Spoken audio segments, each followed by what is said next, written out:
that when APC came into power in 2015, they strategized in such a way that the means at which they get into power, no other person will use that particular procedure to get into power. And any counter attack in that procedure of getting into power, they have made laws, rules, and regulation to counter that means. And what do I mean? The Nigerian Police Force has made it known that an insult to any public figure, politicians, or government officials will now result into arrest, detention, prosecution, imprisonment. Wow, this is coming from the police PRO. Anyway, let's not forget that there is a 2015 Cybercrime Act. Now, you heard me very well. 2015, that was when it was made law. When the APC came into power? 2015. I don't care whether it was before APC came into power that the law was, being processed and all of that. But we all understand that under the government of APC since 2015, once a bill gets to National Assembly, you are rest assured that in 48 hours it will be passed.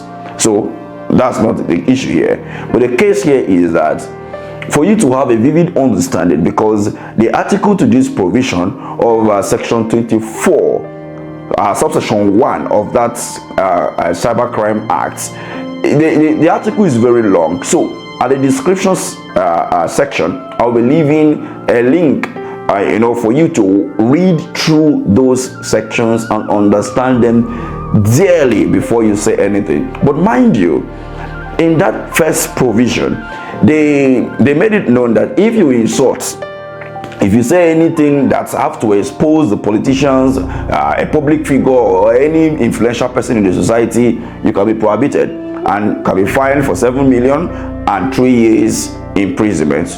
Either you go for the fine or you go for the boats. You understand? So now, I haven't seen that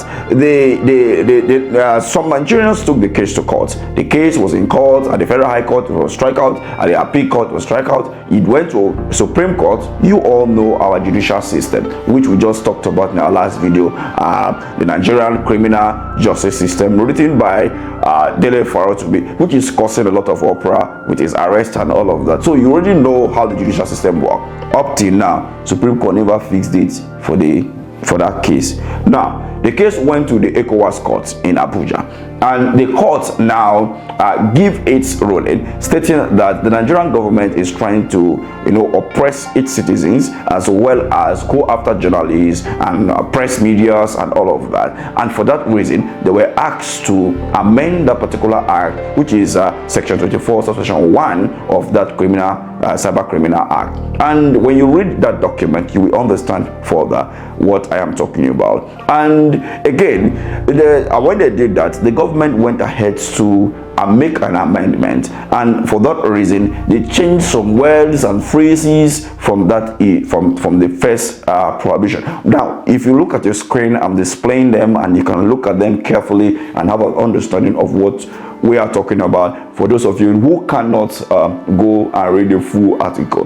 But the whole bottom line is it, the act has been amended by the government, and this ruling came in 2020. But knowing fully well the last administration of Muhammadu Buhari and the way they behave and all of that, they didn't effect that until 2024 before it was now officially amended. And that you can see the reason why so many journalists, so many people went to exile. Of the Hondale, of so many journalists who disappeared. Some will never know whether they are alive or not, and all of that. All of that is linked to this particular act. But now that it's amended, the police is now coming out again to say that they go arrest anybody where you insulted. So now, if you insult me now, or you send any pornographic picture to me now, or you say something that I feel that it will incite violence and all of that, Otilo, I feel just carry all up back on your house, carry you, go lock you up, and I will get money past 90 oppressed now. I mean, so that is the kind of state we find ourselves. Are we actually in a banana republic?